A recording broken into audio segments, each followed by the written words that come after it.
Which do you think is a greater threat to the American family? Divorce or gay marriage? That's a no-brainer. Divorce. There's no doubt about it. Divorce. Here's an interesting thing. The divorce statistics are quite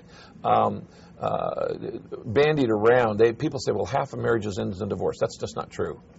40% of first-time marriages end in divorce. 40%. About 61% of second-time marriages end in divorce. And almost 75% of third-time marriages end in divorce. So the odds get worse. And what's balancing this out when you hear 50% ends in divorce? It's just not true. The majority of marriages do last.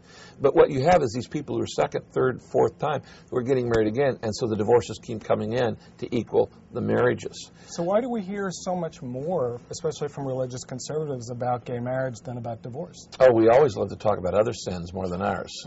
Why do we hear more about, drug use than being overweight? Okay, why do we hear more about, anything else besides wasting time?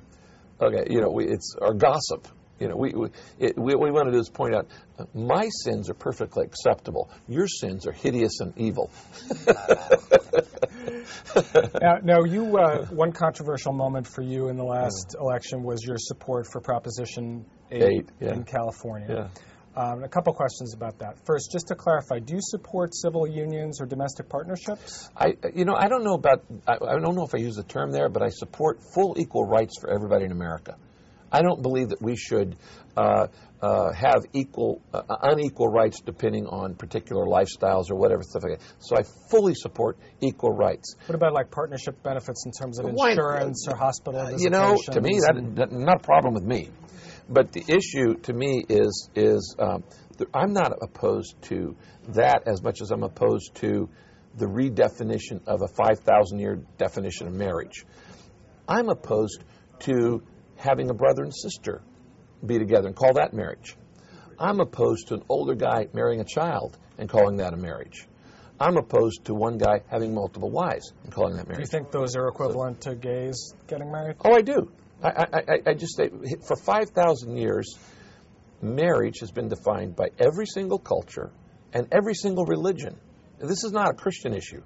Buddhist, Muslims, Jews, historically, marriage is a man and a woman.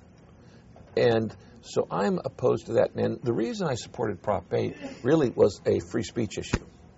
Because if it had, first, the court overread the will of the people. But second is there were all kinds of threats that if that did not pass, then any pastor could be considered doing hate speech if he shared his views that he didn't think homosexuality was the most natural way for relationships. And that would be hate speech. Well, to me, we should have freedom of speech. Okay? And you should be able to have freedom of speech to make your position, and I should be able to have freedom of speech to make my position. And can we do this in a civil way? Most people know I have many gay friends. I've eaten dinner in gay homes. No church has probably done more for people with AIDS than Saddleback Church.